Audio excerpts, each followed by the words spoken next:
여의도연구원 부위원장이셨고 전 전대협 연대사업국 국장이셨던 우리 이동호 교수님 큰 박수로 모시겠습니다.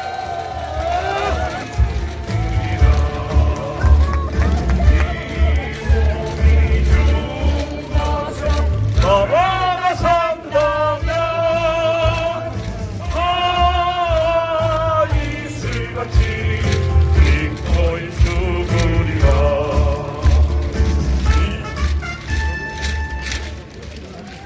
여러분 반갑습니다. 저는 이동호입니다. 저는 공주는 처음 와봅니다. 근데 날도 추운데 많이 오셨습니다. 반갑습니다. 하도 이 시국이 하수상에서 정말 여러분도 그렇고 저도 그렇고 밤에 잠이 잘 오지 않습니다. 맞습니다. 때로는 분노가 치밀고 화가 치밀어서 정말로 밤을 새운 적이 여러 번 있습니다. 저는 특히 왜 그러냐면 아까 이제 사회자가 소개했지만 전대협이라면 잘 아십니까? 주사파 전국 대학생 대표자 협의회 대학교 주사파 조직입니다. 그 조직에서 제가 임수경 북한 보내고 그 다음에 임종석 교육팀이 있었고 연세대학교 우상호 뒤에 지도책을 했었으니까 주사파 중에서는 최고의 주사파였다고 생각합니다. 저는 소련이 무너지고 황장엽 씨가 돌아오면서 제 삶을 다시 돌아봤습니다. 저는 당시 젊은 시절에 김일성을 수령이라 불렀고 김정은을 지도자 종기라고 불렀어요. 저는 그게 옳은 줄 알았어요. 그런데 소련 무너지고 제가 북한 탈북자들을 만나면서 본 북한은 최고의 지옥이었고 제가 그토록 비판했던 대한민국이야말로 최고의 나라였다는 것을 발견하고 저는 제가 틀렸다라고 고백할 수밖에 없었습니다. 지금 제 후배들 그리고 제 동지들 더불어민주당에 가 있습니다. 저도 아마 거기 가 있으면 아마 3선 4선쯤 했겠죠. 그러나 더 중요한 건 저들은 거짓 이념으로 대한민국을 파괴하고 있다는 사실입니다. 여러분, 저는 이것을 폭로하고 여러분들에게 알리는데 저희 모든 것을 다 바쳐야 한다고 생각하는데 여러분 동의하지 않으세요? 지난 9차 변론 때 12월 18일입니다. 그때 윤석열 대통령 측 변호인, 윤석열 대통령의 의견이죠. 변호인이 굉장히 중요한 얘기를 했습니다. 지금 대한민국 혼란의 그 배후에는 김정은과 김정은의 지령대로 움직이는 주사파 간첩들이 있다고 공개했습니다. 여러분, 그 내용을 좀 제가 읽어보겠습니다. 다시 말하면 이번 탄핵 사태의 배후에도 누가요? 주사파 간첩들이 배후에 조종하고 있다는 것입니다. 맞아. 제가 북한의 주사파, 북한의 김정은이 간첩들에게 내린 지령, 그 간첩들은 핵심은 여러 간첩들인데 그 중에 민주노총 여러분 아시죠? 윤석열 대통령 체포하겠다고 그 칠거온 놈들, 그 놈들의 핵심 중에 간첩이 있었어요. 석건호라고 조직쟁이국장인데, 조직쟁이국장은 뭐냐면 민노총 내의 2인자예요. 그리고 민노총 1인자 양경수는 경기 동부연합 이성기 후배입니다. 다시 말하면 지금 민노총은 주사파에 의해서 위원장도 되고 그 다음에 아예 북한이 지령한 간첩이 틀어지고 있는데 그 간첩에게 내린 지령문입니다. 제가 한번 읽어보겠습니다. 윤석열 대통령이 되자마자 그들이 내린 지령입니다. 윤석열 놈이 당선되어 친미 사대적이고 반민중적이며 반통일적인 보수정권이 들어섰다. 집권 초기부터 윤석열 패거리에 대한 실천 투쟁을 공세적으로 조직 전개하라. 실천 투쟁이 뭐냐면 윤석열 퇴진 투쟁을 전개하라는 얘기입니다. 이게 윤석열 대통령 당선되자마자 민노총이 내린 지시입니다. 그리고 그 후에 바로 또 있습니다. 윤석열 놈과 일가족속 누구 말입니까? 김건희 여사 이야기하는 겁니다. 일가족속들 측근들의 정치 추문과 부정부패 행위를 집요하게 물고 늘어져라. 윤석열 탄핵 투쟁의 불씨를 씌우고 제2의 촛불 항쟁 때와 같은 대중적인 항거운동을 조성하라. 이게 북한이 민노총 간첩에게 내린 지령문입니다. 그리고 민노총 판결문에 그대로 나왔습니다. 이번에 윤석열 대통령 변호인 측에서 왜 내가 비상계엄을 할 수밖에 없었는가의 이유로 제시했습니다.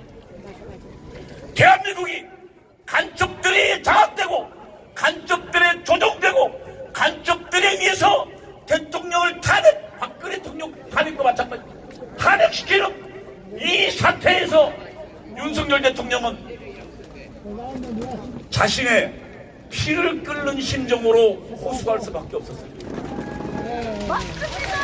이 사태를 여러분에게 알려야 할 수밖에 없었습니다. 그래서 윤석열 대통령 뭐라 그랬습니까? 피 끓는 심정으로 호소한다고 했습니다.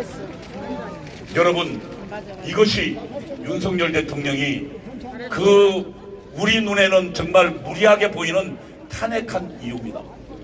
여러분, 지금 저들은 대한민국 곳곳을 장악하고 있습니다. 그리고 지금 현재 윤석열 대통령이 이 주사파 없애겠다고 한 계엄을 에라로 몰아버렸습니다. 여러분, 그 뒤에 이태원 참사 아시죠? 2022년도에 11월 달에 일어났던 겁니다. 이태원에 놀러 갔던 청년들이 그 좁은 골목길에서 모여 지내다가 거기서 밀고 밀리면서 숱한 아이들이 죽었습니다. 굉장히 불행한 사태입니다. 그러자 그 직후에 북한이 내려온 지령문이 있습니다. 여러분, 북한이 내린 지령문입니다. 민노총에게요. 뭐라고 내렸냐면 이 이태원 참사를 특대형 촛불 행동으로 만들어라. 윤석열 대통령에 대한 거대한 투쟁을 조직하라. 그리고 아예 구호까지 내렸습니다. 국민이 죽어간다. 이게 나라냐? 퇴진이 추모다라는 구호를 가지고 싸우라고 했습니다. 제가 지금 오늘 PPT가 없어서 못 보여드립니다만 바로 다음 날 민노총이 주최한 집회에 국민이 죽어간다는 피켓이 나왔고 퇴진이 추모다라는 피켓이 나왔습니다. 여러분, 지금 대한민국의 혼란의 배후에는 대한민국을 전복시키려고 하는 북한과 거기에 동의하는 간첩들이 있습니다. 저는 윤석열 대통령의 계엄은 매우 정당한 것이라고 생각하는데 여러분 동의하지 않으십니까? 여러분, 또 하나 좀 이야기해 보겠습니다. 계엄은요, 대통령의 권한입니다. 그리고 위기 때 지금 대통령의 과거에는 국회 해산권이 있었는데 87년도 하면서 국회 해산권을 없애버리는 바람에 대통령이 갖고 있는 유일한 비상대권이 거행입니다.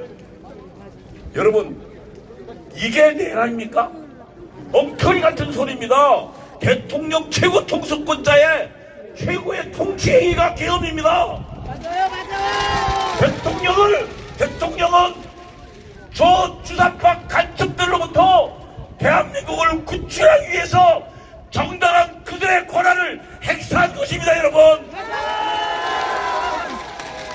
그리고 내란에 대해서 한번 따져보겠습니다. 내란은요, 아주 심플합니다. 형법에 나와 있는데 88조인가요? 우선 첫 번째, 폭동이 있어야 돼요. 그 폭동도 대법원 판례에 의하면 아예 공주지역 전체를 장악해서 아예 국민들을 공포에 휩싸이게 만들 정도로 대규모해야 됩니다. 그리고 또 하나는 폭동만 있어서는 안 되고 아예 대한민국 헌정 질서를 흔들어 놔야 돼요. 여러분, 지금 저들이 왜 내란죄 뺀 줄 아십니까? 처음에 국민들을 속이고 그 다음에 국힘당 의원들을 압박해놓고 그게 법적으로 안 되니까 지금 뺀 거예요. 맞아요. 대통령은 정당하고 대통령은 무죄의 교십니다, 여러분. 그러면은 이들이 어떻게 해서 지금 대통령을 이 내란으로 몰았는지를 좀 보겠습니다. 그 내란의 뭔 바로 그 핵심에 이재명이 물론 있고 이재명 앞에 기획자가 있습니다. 1심의 간첩단에게 80만 건의 정보를 넘긴 박선원이라는 자가 있습니다. 2006년도에 국가정보원이 1심에 그러니까 지금 민주노동당 안에 과거 통합진보당이죠. 그 안에 대규모 간첩단이 있는 걸 발견하고 수사를 했습니다. 근데요, 수사를 하다 보니까 그 안에서 약 80만 건, 다시 말하면 이거를 A4 용지로 해보니까요, 큰 대형 트럭에 2대 분량의 우리나라의 중요한 정보가 북한으로 넘어갔다는 사실을 발견했어요. 그리고 누가 넘겼다고 확인해보니까 청와대 안에 있었어요. 청와대 누구냐면 안보전략비서관, 청와대 아주 핵심이죠. 거기에 박선원이라는 자가 있었어요. 그래서 국가정보원에서 대통령 참모를 수사하려면 대통령 재가를 받아야 돼요. 당시 노무현 대통령이었어요. 그래서 수사하겠다고 갔더만 나오다가 그 국정원장이 잘려버렸습니다. 그리고 박선원은 1심의 간첩단 수사에서 제외돼가지고, 그리고 문재인 정부 때 뭐 했습니까? 아예 국가정보원에 들어가서 기조실장 1차장까지 했습니다. 여러분, 이자가 지금 윤석열 대통령을 정당한 개헌을 내란으로 모는 모든 기획자입니다. 한번 내용을 들어보시죠. 대통령을 내란으로 모는 건 두 가지 키포인트가 있습니다. 첫 번째는 홍장원이라는 자의 메모입니다. 홍장원 국가정보원 1차장입니다. 이 친구가 메모를 받았습니다. 그리고 정치인을 체포하라는 메모를 받았다고 공개했습니다. 그러면서 윤석열 대통령의 계엄이 바로 내란으로 변질되기 시작합니다. 그런데 최근에 좀 드러났습니다. 이 사람은 원래 이 메모를 10시 46분 공터에서 자기가 받아 적었다고 했습니다. 여인역으로부터요.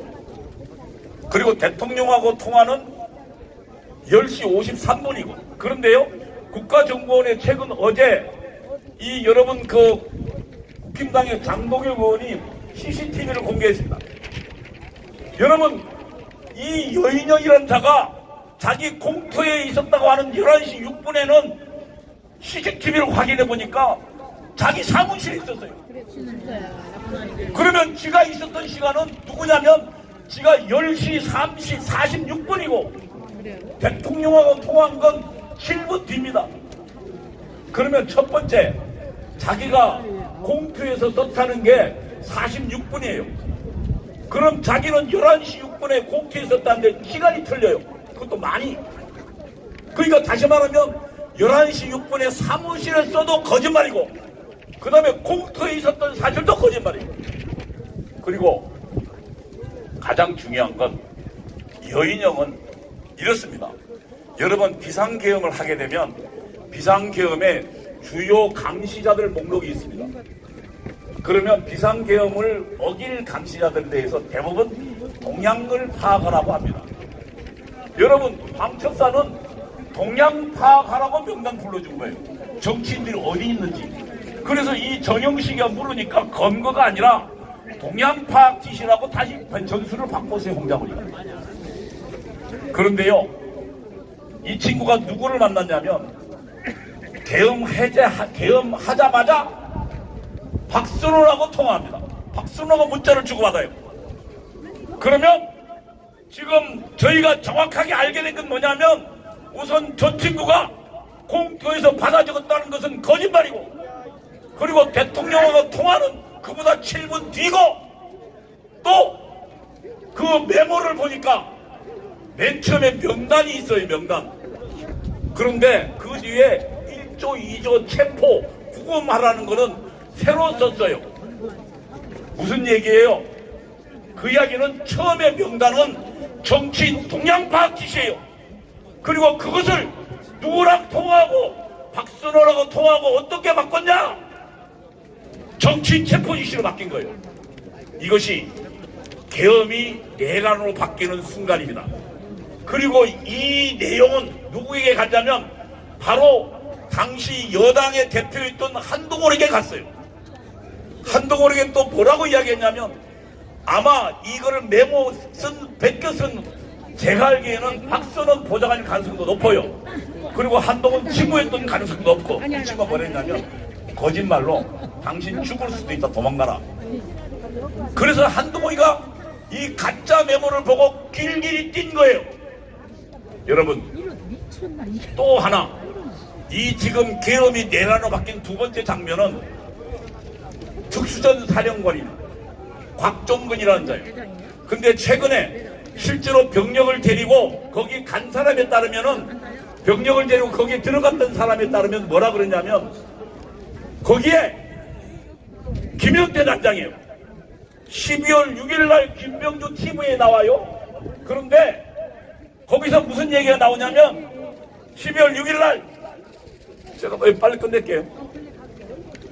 12월 6일 날 뭐라고 나오냐면 국회의원들을 끌어내라고 했다는 거예요. 근데 여러분 거기에 보면요 맨 처음에 방송에 국회의원이 아니고 요원 인원이라고 해요.